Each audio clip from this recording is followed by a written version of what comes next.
Welcome to E360 TV, the live streaming and on-demand destination for influential voices and enlightened audiences. We offer trending, grassroots, and purpose-driven content across a diverse range of interests. E360 TV is more than just watching programs. We offer the ability to interact with live shows connecting audiences to real, authentic influencers and storytellers while streaming to millions of devices.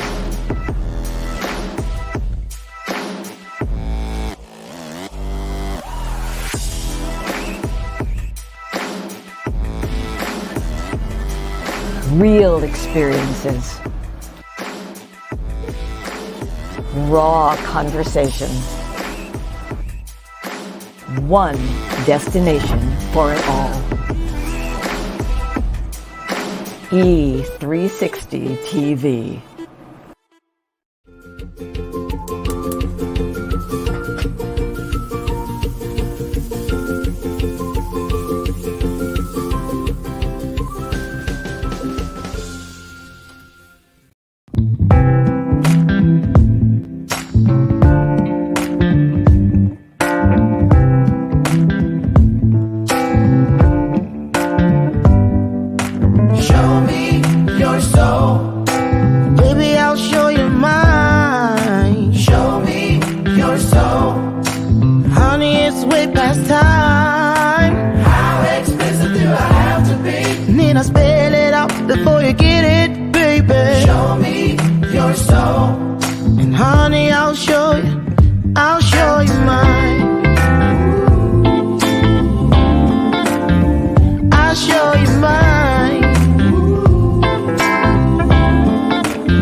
Don't see what's yours for the taking tonight. Ooh, show me your soul, baby. I'll show you mine. Show me your soul. Can't you see it's way past time? How explicit do I have to be? Need I spell it out before you get it, baby? Show me your soul, and honey, I'll show you. I'll show you.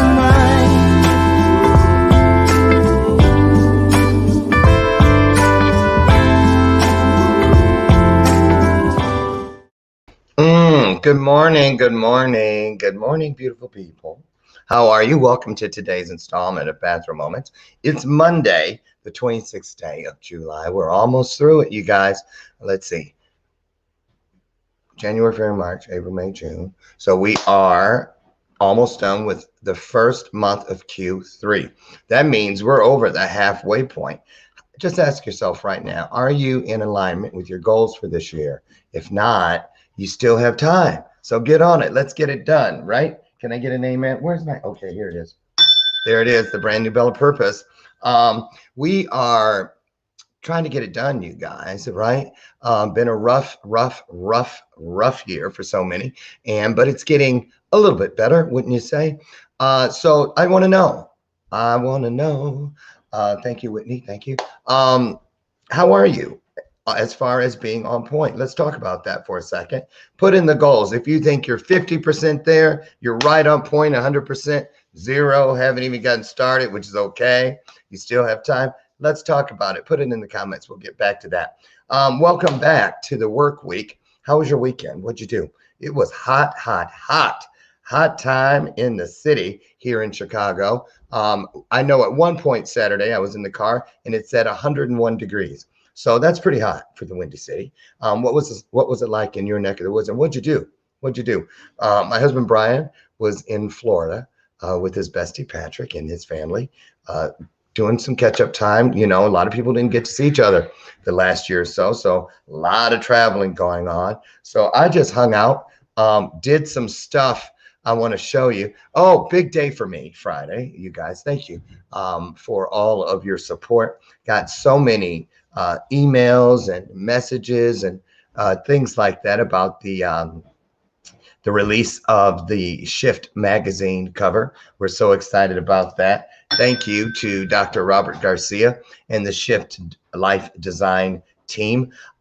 Put together, went out, I had a lot of fun Saturday. Went out with a friend of mine, Daniel, and we shot a promo, which I'm going to show you.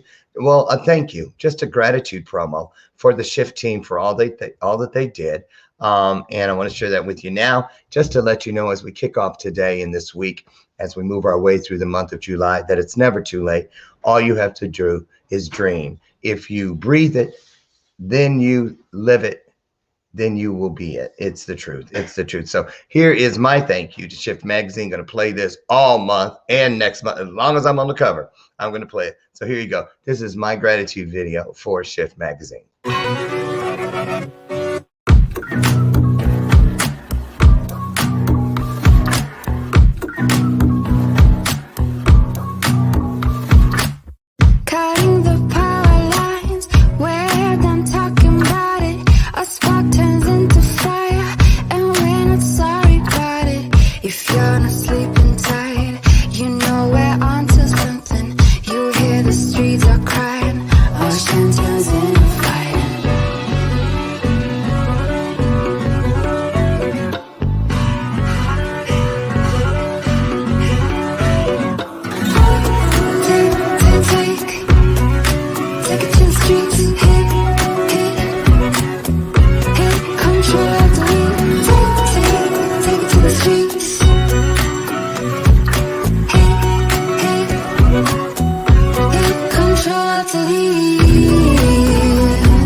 Well, all right. What'd you think of that? Thank you, Shift Magazine, Dr. Robert Garcia and his team.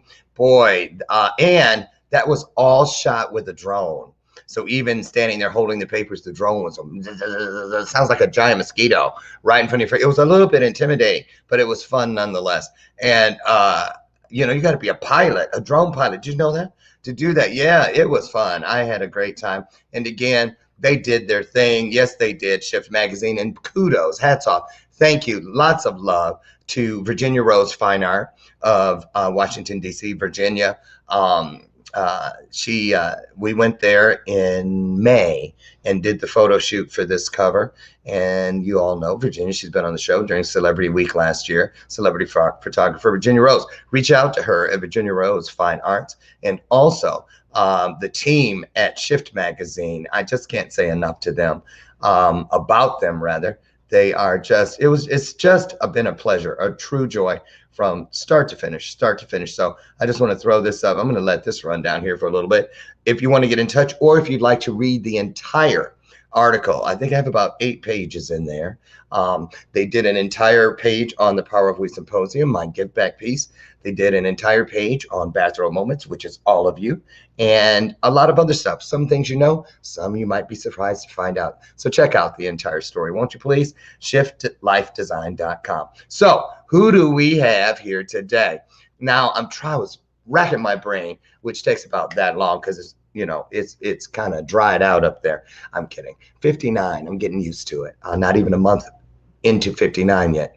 I'm trying to remember who connected me with this extraordinary young man, but we'll find that out when he gets in here. Who is he? His name is FRANTZ, and he is a real estate attorney and a broker associate at HomeSmart Realty West. We'll find out where that is exactly. But he received his undergraduate degree in neuroscience from Johns Hopkins University. That's no small feat, trust me. And he also has a law degree from the College of William and Mary Marshall Wayne College of Law. And FRANTZ practices as a real estate broker. He focuses on clearing title issues prior to sale, 1031 exchanges, and working with first-time home sellers. Okay. He's also committed to service in both the legal and real estate communities, as well as his overall community. Now, he serves on the Education, Grievance, and Government Affairs Committees of the San Diego Association of Realtors, also the treasurer-elect of the California Lawyers Association, Real Property Law Section Executive Committee. Whew, say that 10 times. As well as a board member of the Lawyers Club of San Diego. What does he do in his spare time? Sleep. I'm kidding. What does he do? He serves as a volunteer, facilitator, and trainer for the Insight Prison Projects Victim Offender Education Group. We're going to talk about that today. I find that very interesting. And he's also a vintage dancer. Well, so am I. Oh, we don't. I know you don't want to dance off up in here because we can make that happen today. I don't care if they do call me Uncle Carlton in my family. I've got rhythm, and I'm going to stick to that story. He is a hiker and a classical pianist. What in the world? This guy, I'm telling you what. The only thing I don't think he can do, he might be able to do that too. I don't know. We're going to find out today. I'm going to try to challenge him. Let me see. What can I come up with that I think he can't do? You guys put something in the comments that we want to challenge him because he seems like he's a jack of all trades, master of all. Yodeling. I bet you he can't yodel. We're about to find out because here he comes. Put your hearts into it. Put some hearts on the screen as we welcome, I don't know what to call him, Mr. Everything, FRANTZ FARREAU, Esquire.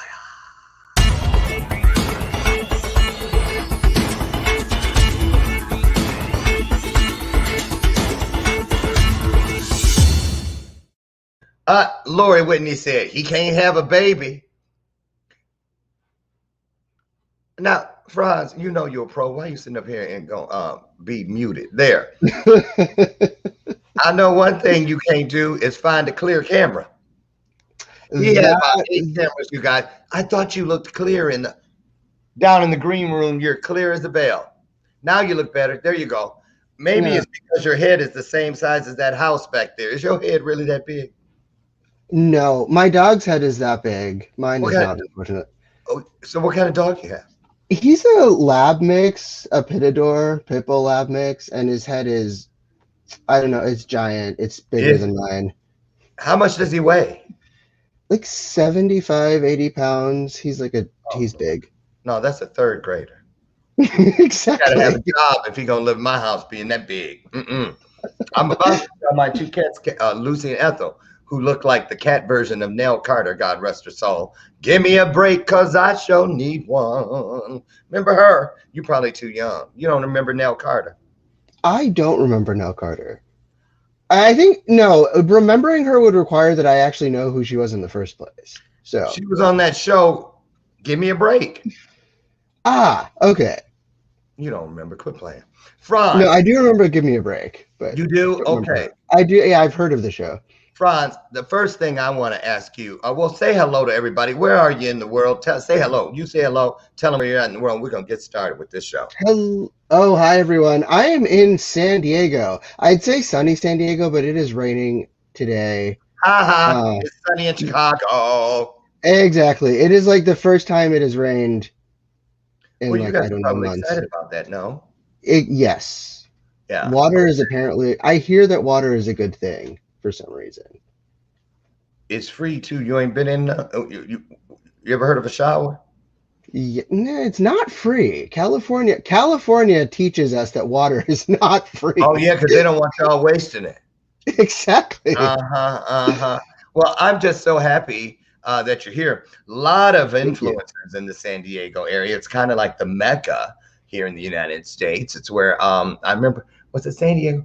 Yeah, no, San Diego's where I did my second shared stage. The first one was up in LA with Cervex, but down in, yeah, I did some stuff down there. I love San Diego. We went to San Diego on our honeymoon. Honey, what was the name of that place we stayed at down there in San Diego? You remember?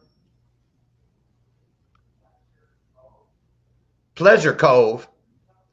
Honey, that's what we named the bungalow we stayed in. That wasn't the name of the place we were. Oh, Lord, he done put some stuff out there y'all didn't need to. Oh, and yesterday was our 6th anniversary of laying eyes on each other. Oh, congratulations. I know. That is awesome. Somebody forgot. I didn't for the first time.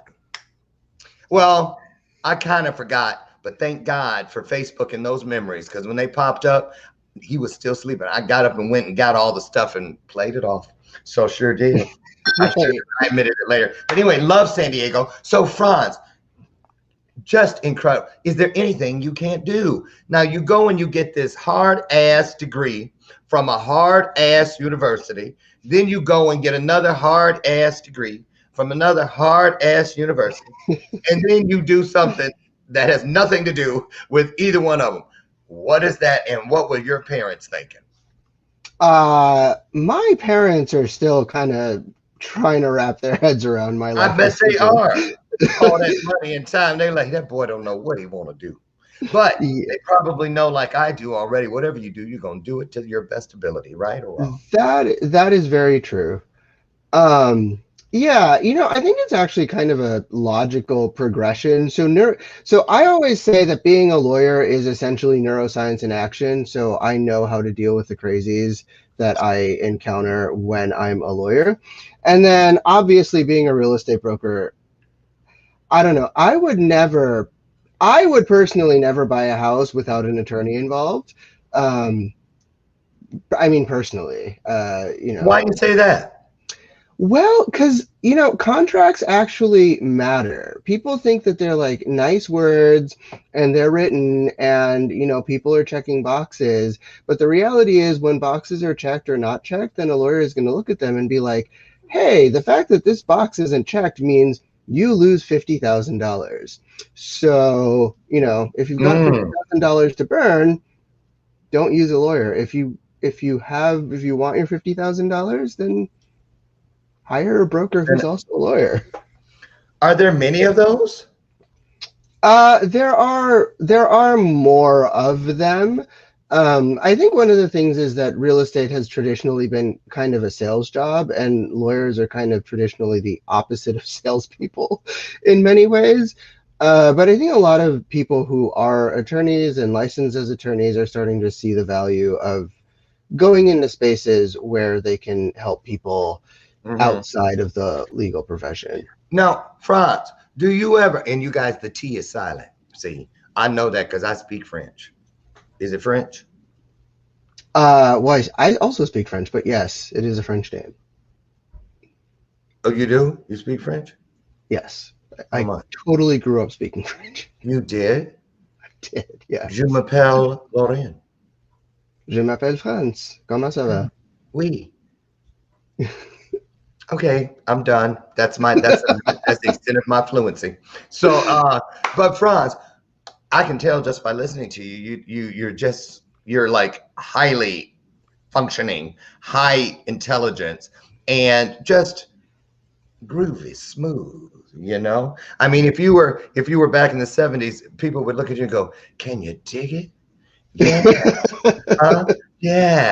Yeah. So tell me, as a real estate attorney, how often do you find yourself in an actual courtroom?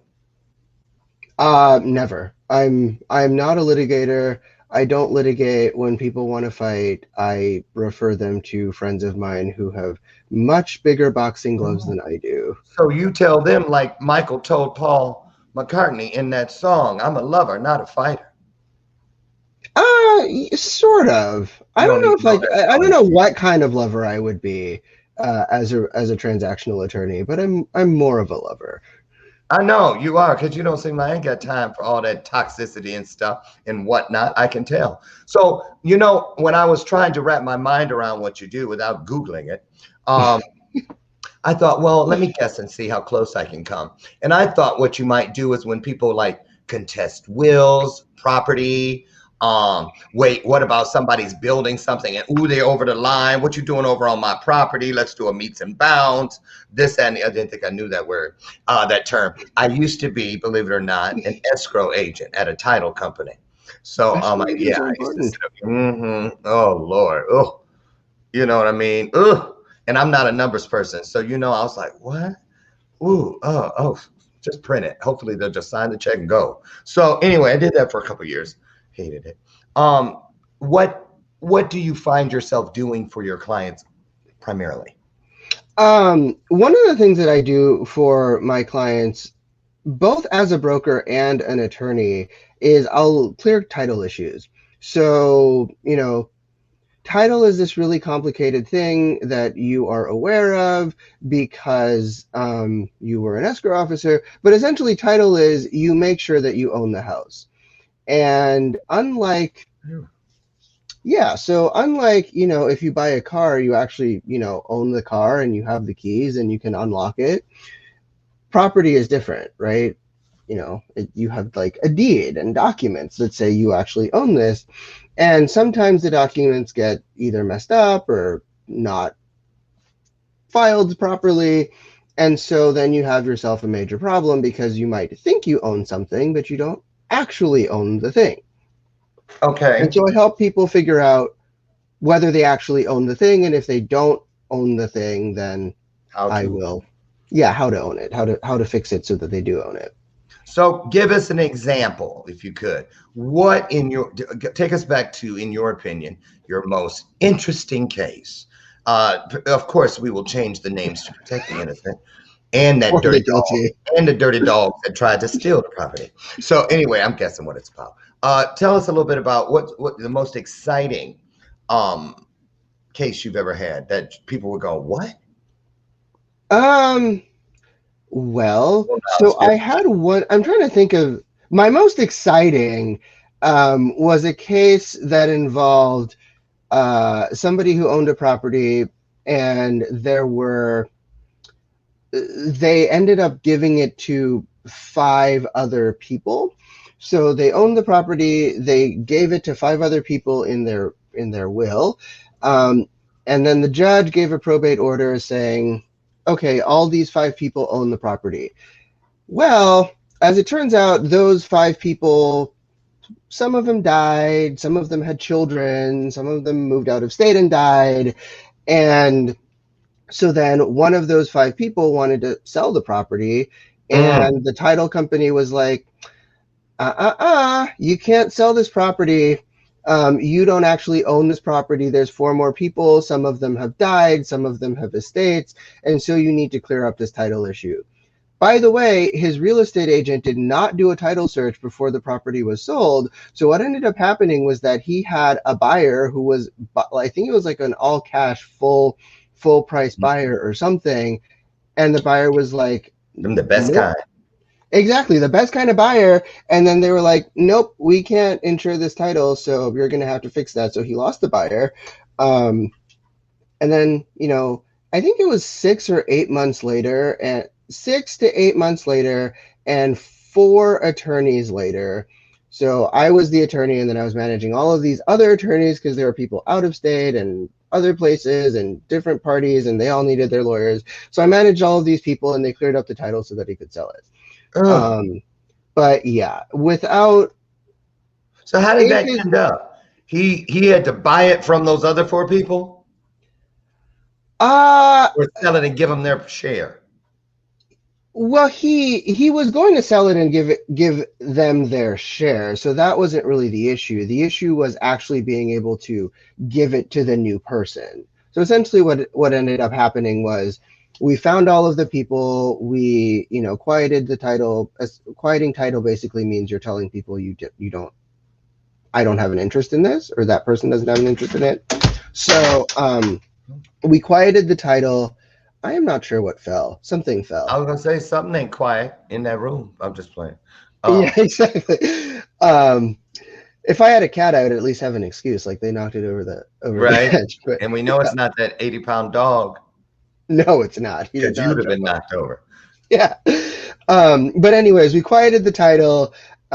We were able to sign quitclaim deed stuff over to everybody, and then afterwards he was able to, sell it to the new person. But again, 6 months later, and attorney's fees later, and a lot of aggravation. So when people are putting real property inside of their wills, is there a step-by-step process that they should follow to make sure something like this does not happen? It sounds like that will in question with that case may have been a bit dated. Yes? Well, so I am going to use, I don't remember who says it. I think it might be Susie Orman or one of those people. Whoever it is, they say where there's a will, there's a probate, right? So if you have a will and you die, when you die, if you have a will when you die, because everybody's going to die at some point, I think. Nobody told me that. I'm kidding. Yeah, exactly. So yeah, everybody is. right. So if you have a will when you die, it is essentially a document telling a judge, this is what I want you to tell other people to do with my stuff. And people can come in and say, I don't think that you were supposed to do that with their stuff. And so then you have this probate process. That's what probate is. It's basically you telling the judge, this is what I want to happen with my stuff, and other people saying, yeah, no, that's not what should be happening to your stuff. Basically. So what you need is a trust. If you have a trust, then you avoid that problem. You put it in a trust, it's private, and then it's up to the beneficiary or the trustee to figure out what to do with your stuff. And it's an entirely private, closed off matter that doesn't go to the court. Okay. Now, FRANTZ, a lot of people would just assume, looking at you on the outside, just like, face value, that what you do involves you also brokering sales, like a real estate broker or an agent. Yes, no, a little of both? Correct. Yes, that is actually correct. So I work as a broker associate, and I, buy and sell houses. I bet you do. But what I do. How many you own? How many houses do I own? I currently do not own any houses. I don't flip them. Okay. I mostly started out working as an attorney, and so I did like a lot of real estate related stuff. And then afterwards I was like, I could also be a real estate broker. So I switched over into that about a year, really like wholeheartedly a year ago. And before then, a lot of just like understanding the real estate transaction process on the sort of brokerage side was really helpful for me as an attorney, because a lot of attorneys don't understand the brokerage side, just like a lot of brokers don't understand the law side. The law side. So you're one-stop shopping. Exactly. Here's what I want to know too. So who introduced us? The wonderful person that you celebrated through your little intro video, Rob Garcia. Oh, that's right. Yes. Oh, okay. So what I thought you just liked video. I said, look, you watching. That's because you know Rob. Okay. Yeah, exactly. Yeah, Rob's a great guy. He's also my business coach and good friend, and I love him dearly and his team.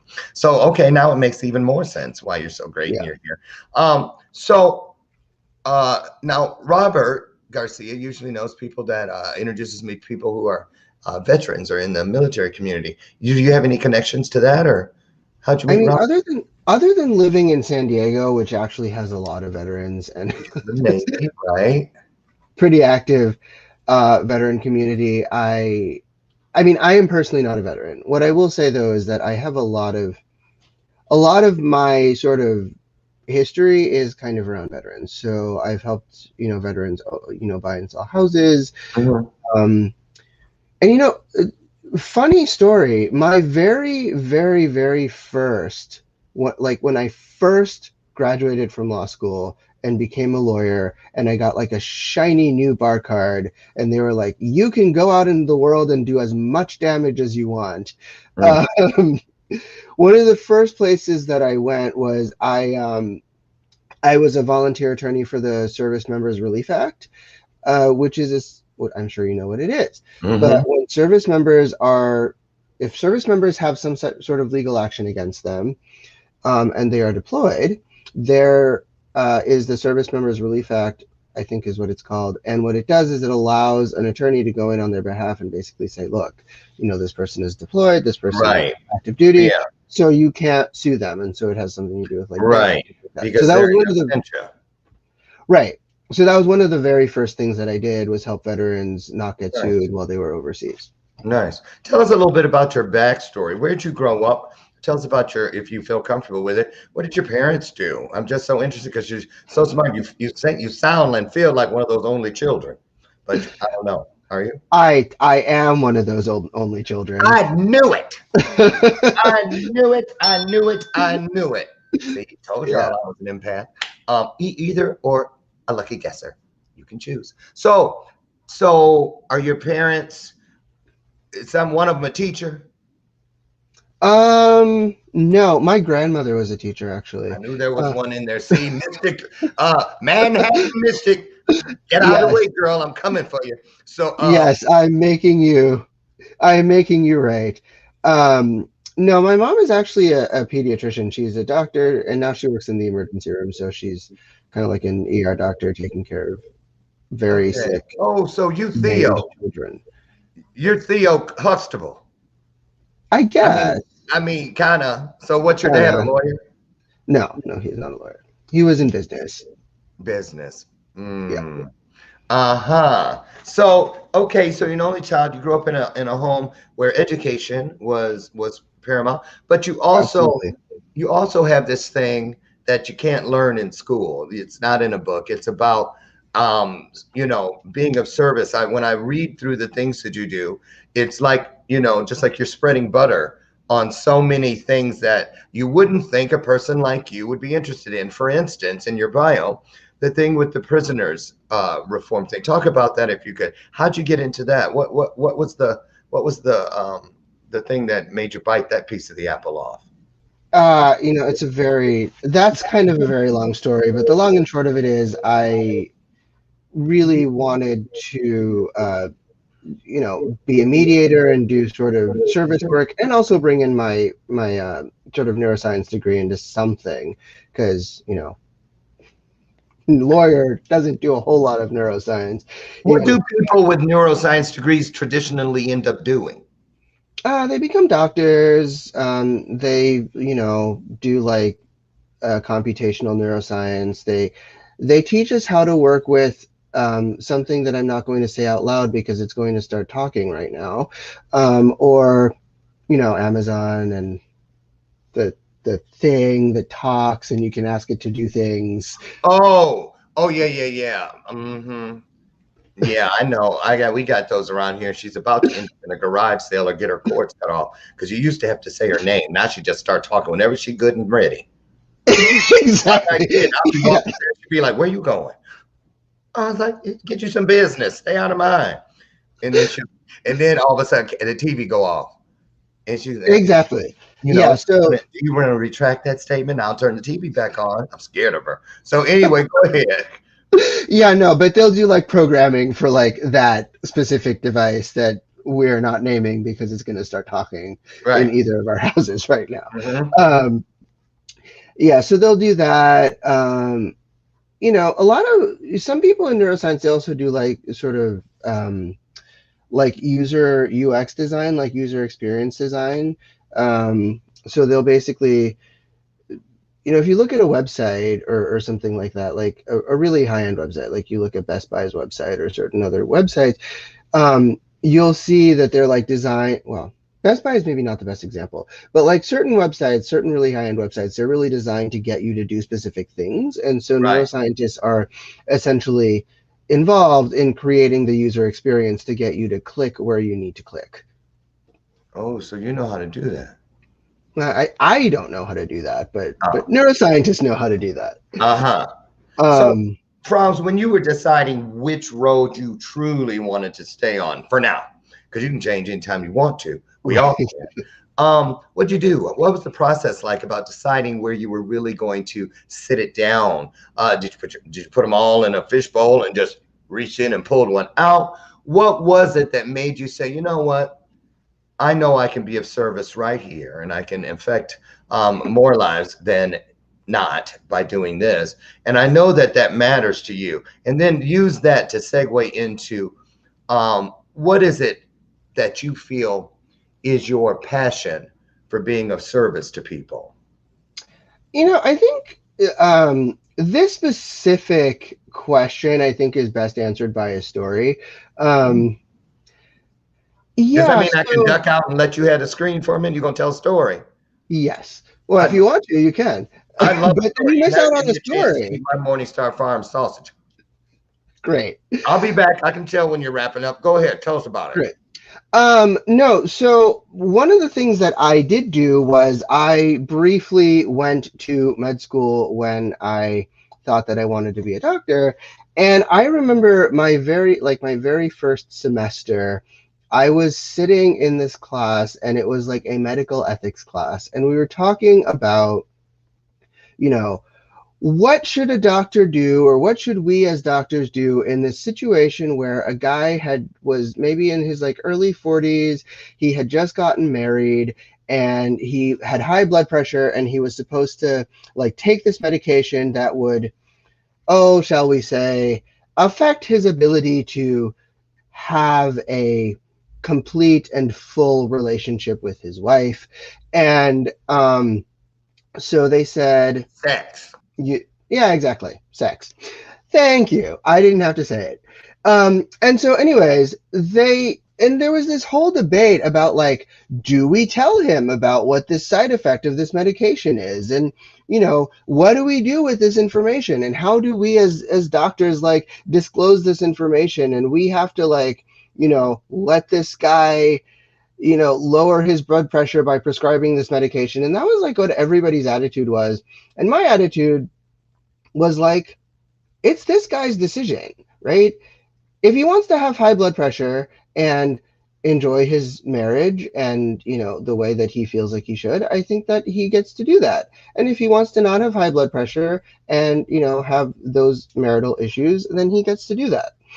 And what I realized in that moment was that I really just want to give people the space and the opportunity to be their best selves and understand what they need to do when being their best selves. And I realized that I couldn't do that as a doctor.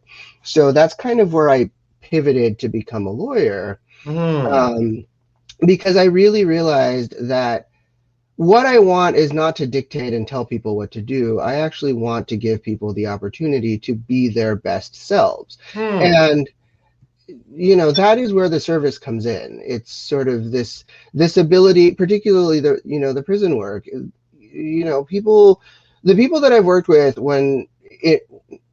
who are incarcerated or in prison, a lot of them really have a lot of opportunity to be their best selves.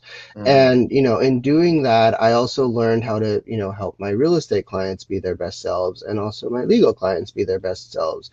And so I'm really just there to guide people and help them navigate a process that is objectively very complicated, very difficult. There's all of these moving parts and pieces to it.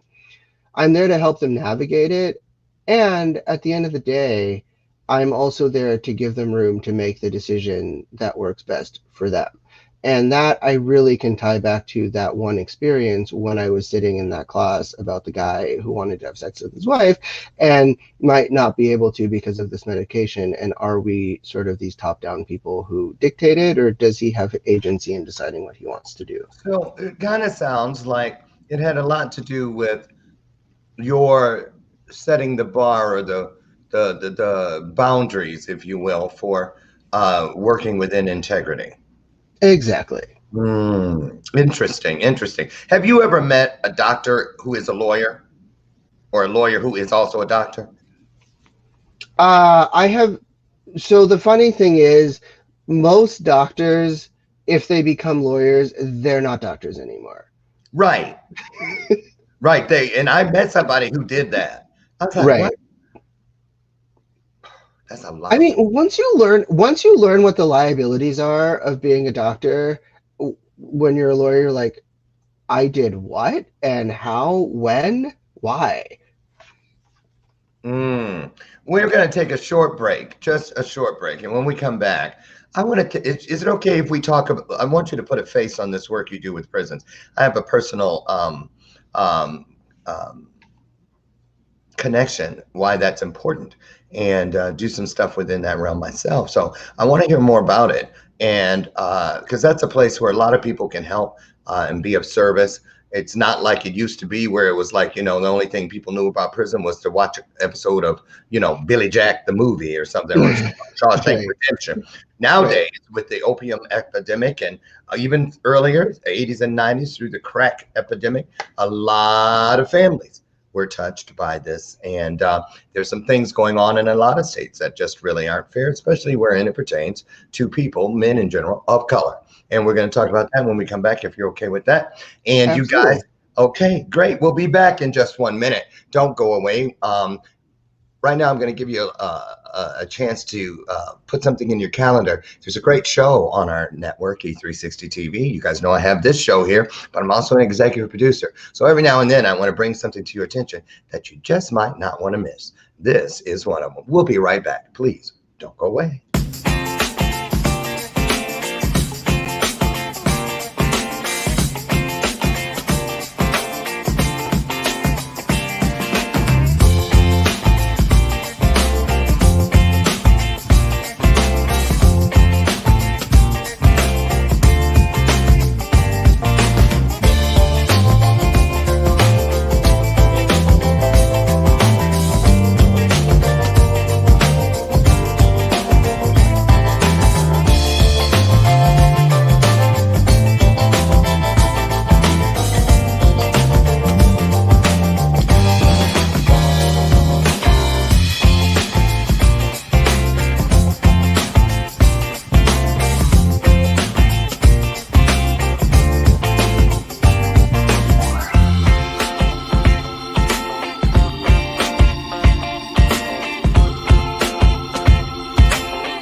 Okay, welcome back to today's installment of Bathrobe Moments. I'm your host, Lauren Michaels Harris. We're here today with attorney FRANTZ FARREAU, no T, it's there, but it's silent, Esquire. We're talking about all kinds of things. Before I bring him back, you guys, please know that if you have a business, a brand, a message, something you want to get the dream on the screen, we can help you with that. Everything you see here on Bathrobe Moments, all of the digital content, is created through my company, Electric Revival Digital Content Creation. If you need some help or you just want to have a talk about how you can do it for yourself, it's okay. We just want to get the word out there, and we are here to be of service. If you need anything at all regarding digital content creation, give me a call and let's talk. Electric Revival. And also, let me get this out of the way. I ain't trying to lose this one.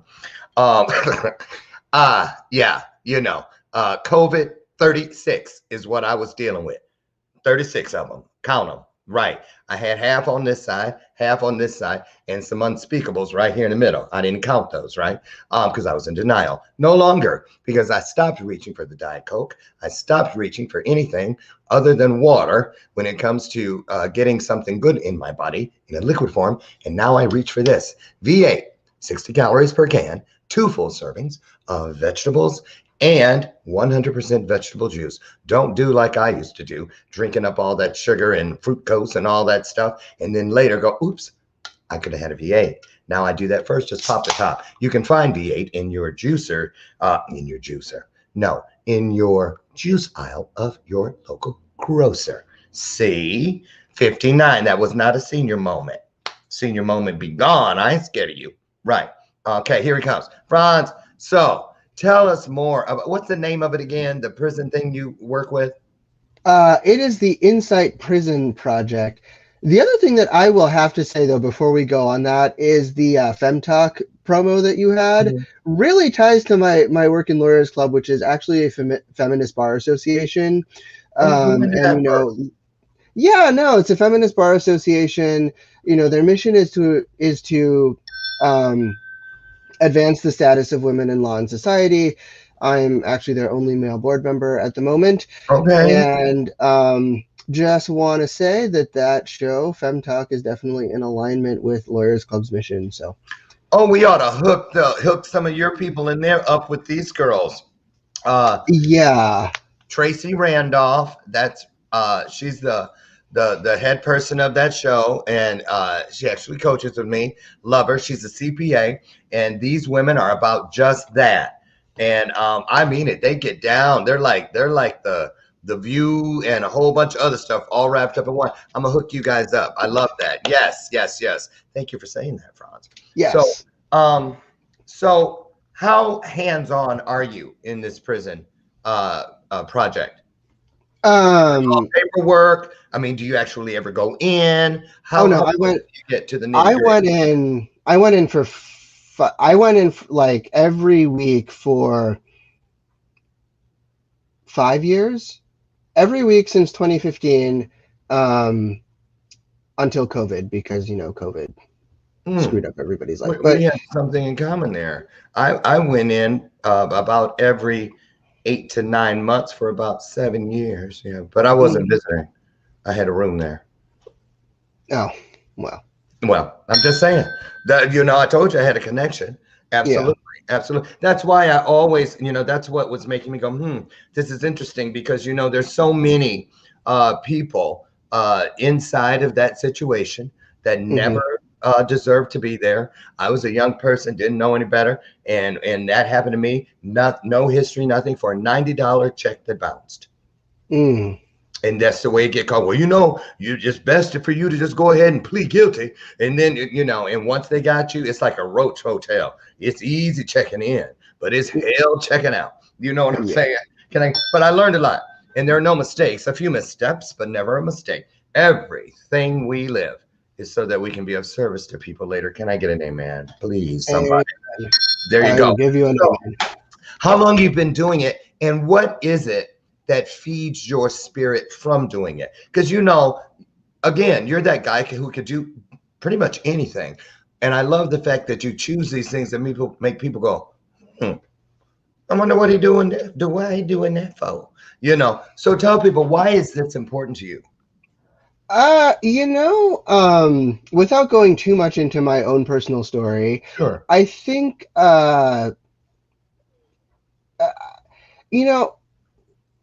growing up, I think that there were some difficulties that I had, at least in terms of my parents and my relationship with them.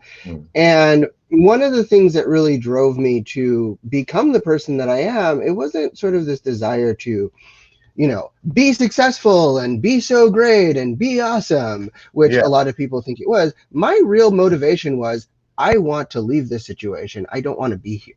Right? I don't want to be living with these people. I don't want to be around them. I want to be on my own. Right? And so the easiest place or easiest way for me to do that was to go to school. Right? That was for me the easiest way. I, went to high school, and then I went to college far away, and then I went to law school, and, I had my freedom. But if I had had another opportunity to get away from that situation that was not going to school, I would have gone that way too. The motivation was the driver of wanting to escape was really strong. And when I hear these stories of people who are incarcerated, that is oftentimes the driver. It is their driver is a desire to escape a situation, and I really relate to them in that way. And so that's where the connection is. That's why I keep going in, and that's why I keep talking to them. And I think that one of the messages that I can really give them is, yes, I hear your desire to escape, and there are ways of escaping that are not what you chose to do. Detrimental, right? Ways that can serve you. Right. Do you find that some of these people that they hear this and then they go, "Wow, I wish someone would have told me or said this years and years ago." Absolutely. Do you find a lot of them are hearing this for the very first time? I think, well, it depends on who I'm working with, but Mhm. definitely, a lot of them are either hearing it for the first time, or there's the thing that I sense them hearing for the first time really is recognizing this sort of like desire to escape as the driver for the decisions that they made. I think, Mhm, mhm. I think they go into prison thinking, I'm a terrible person, I did this terrible thing, whatever that terrible thing might be. And I have definitely heard, very difficult stories of what people have done. And then they start realizing, oh, my driver was this desire to be accepted or to be loved or to be cared for. And those are human desires, right? The desire to be loved, the desire to be accepted, the desire to be sort of affirmed. All of those are things that humans need. And, if you're not getting it from a certain place, you're going to get it elsewhere. Right. And a lot of people are probably shocked when they hear, the modern day Theo Huxtable say, because, we're like, your mom's an emergency room doctor. And we're sitting there, well, we know we didn't grow up in the projects. It's almost like what Drake had to deal with. Remember that? When Drake first came out, how everybody's like, what you know about the streets? You see what I'm saying? Like, if he didn't live down on Crenshaw in LA, how in the hell he's going to know? Or how is his stuff going to be legitimate? Well, how is his message going to be viable, relevant? Mhm. And nonetheless, he's still here. So, what do you say about that? When people say, "Well, you were entitled, you didn't have nothing to worry about," so what are you talking about? What do you say to that? I think my response is we do not live in a space of facts. We live in a space of emotions. Mm, So, if I might be able to tell you whatever your story might be, I might be able to say, oh, yeah, I had the same story, or, oh, I never had that story. But at the end of the day, that doesn't matter. Like, did you feel rejected? Did you feel loved? Did you feel scared? Like, how do you act? Like, what are these emotional pieces? How do you feel about it? How did you feel? Then we actually have a playground. Then we actually have a place to sort of interact with each other when we can interact on an emotional level. hmm And that is what really makes me capable of connecting with people and working with a lot of very diverse group of people, because hmm I don't operate, or I try as much as possible not to operate on a factual space, in a fact space, because the facts are never going to be the same. But if Right. I look at, and I mean, the best example is sort of Lawyers Club. I don't go into Lawyers Club saying, I'm a woman. I've totally had these experiences, because I'm not a woman. And a lot of the experiences that the women have had, I haven't had. But I'm nonetheless capable of connecting with them because I understand the emotions, right? I understand feeling rejected. I understand feeling out of place. And that helps me connect with that organization in a way that I would otherwise not be able to. Got it. Now, just now in that pass that you just gave us, I heard, in emotions, and I feel this. So emotions and feelings, how similar or different are they in your world? Or is it one and the same? Are they not the same? Talk about that if you could. Well, the No pressure. no pressure. It's great because that is actually one of the things we talk about when we go inside. So I'm Okay. actually prepared. An emotion is kind of there. It's kind of like, a soul or a spirit, or any of these other things that are intangible, extant things. Then you have a feeling. The feeling is what you name it, right? Mm. So you can have anger, you can have doubt, you can have sadness. Those are feelings, those are names for an emotion, which is sort of the experience of that word. Now I'm liking that. I'm liking that. Now, Franz, I'm gonna just tell you, as an executive producer and television, there's something about you. I get it now. I know exactly why Robert sent you this way. Well, because you're like a nice pool that you get there, and boy, that's a big ass pool, and I'm not the best swimmer, but it looks so inviting. Maybe I'll just hang my legs over. And then all of a sudden, the water feels so good. You're having such a great time. You ease all the way down. Next thing you know, you're doing the breaststroke, the backstroke, butterfly, all of it. Underwater wiki-wachi ballet, all of that. And so I want. Have you ever considered television? You know why I say that? I'm gonna tell you why I'm asking that. Because you're the experience, and I've interviewed hundreds and hundreds of people. This is my 6th year on the air, and I do 5 days a week, 50 weeks a year straight. And so I've never seen is which I'm experiencing here today with you, is that it's like actually turning pages. I mean, every time you finish something, the next is like, okay. It's like I've got a National Geographic, a science and industry book, a magazine. I've got all these different magazines all in one, and you don't know what's on the next page until you turn it. So I want to know, do you have a bucket list? And if so, give me the top thing. What's the next thing on your bucket list? Because you'll change up. We might come back here next month as an astronaut, and I wouldn't be a bit surprised. I can connect you if you need, though. If you want to. I don't think I could be an astronaut. You go to space,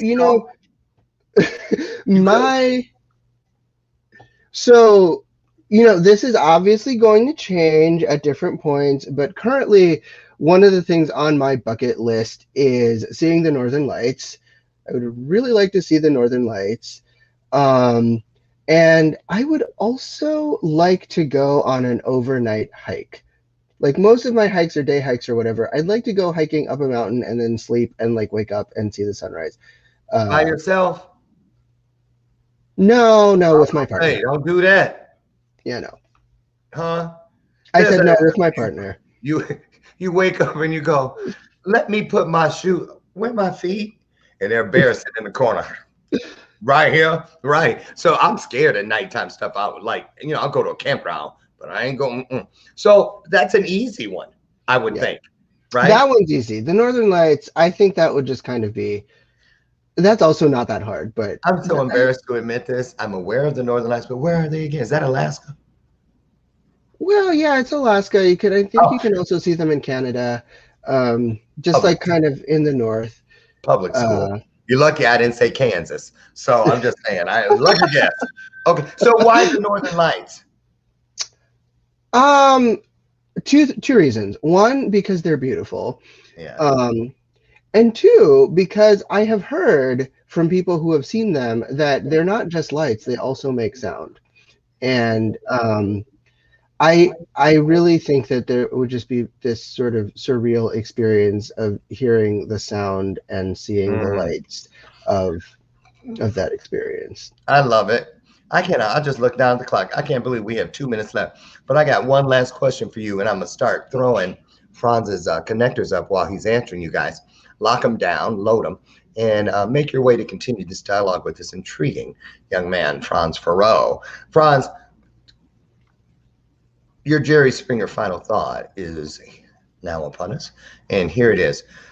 I would like you to give us the Reader's Digest version of all the things that you've done, all the places that you've gone, and all the people that you have been and interacted with, because you've been a few.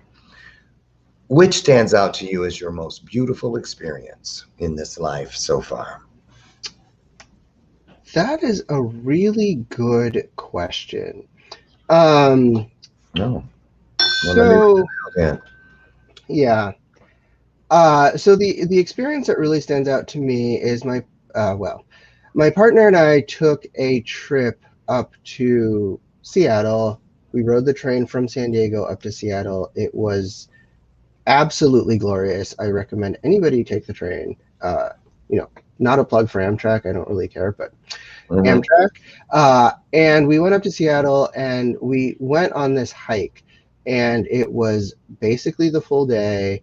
And we walked up, and at the very top of the hike was this like beautiful waterfall, and it was like a really just unique experience. And just standing at the top of this hike, because like you could hear the waterfall as you were walking up, and there were like little snippets of the waterfall sort of as you went through different parts of the hike. But at the very top, there was just like this beautiful waterfall, and I think there were two parts of it. There were like two parts of those double waterfall, and it was absolutely gorgeous. And it really reminded me of sort of the journey of life, and like the waterfall. I mean, as you're walking up through life, like you see little snippets of the waterfall, but like when you get there, the experience of really seeing the full waterfall is just amazing. Makes every step and stumble worth it. Exactly. Absolutely. Couldn't have said it better myself. Everyone, now you see, right? Now you see why he's here. FRANTZ, you've certainly poured into me, and I certainly hope he has poured into all of you. Now, what do? We get out there and we use what we've got to pour into someone or something other than ourselves. Get out today and make a difference in this world. How easy is it? Easy as 1, 2, 3. First, you just breathe it in, live it, love it, and then give it away. That's all you have to do. And so I want you to get out there today, in every situation and every person that you encounter, choose just one and decide that this one I'm going to leave better than the way I found it. Do that just once a day and watch what changes in the world, and watch the world inside you change as well. I'm Lauren Michaels Harris. I'll meet you here tomorrow. I've got a great guest for you. It's a surprise. I know who it is. You think I say that when I don't know who the guest is, but it's Kelly Smith Farmer. She's going to be here tomorrow. Wait till you hear this story. This week is full of more of what you've gotten today with FRANTZ. Realtor FRANTZ at realtorfrantz.com is the place to go. I've got 3 others. We're going to keep them in rotation. I'll also drop them into the comments so you can just click on them when you want to. FRANTZ, I want to thank you so much for being here. And I want you to stay involved in my life. I like you. And That's great. Yes. Yeah, and you got a crap load of great stories, and we have barely scratched the surface. So anytime I'm extending the turnstile invitation, if you will, to you, which means anytime you want to come through, you just let us know, okay? Everybody, thank you so much. I'm Lauren Michaels Harris. I'll see you tomorrow morning, God willing. I'll meet you right out front on the porch at 8 a.m. Central for our next episode of Bathrobe Moments. Be good. Be the blessing you'd like to receive.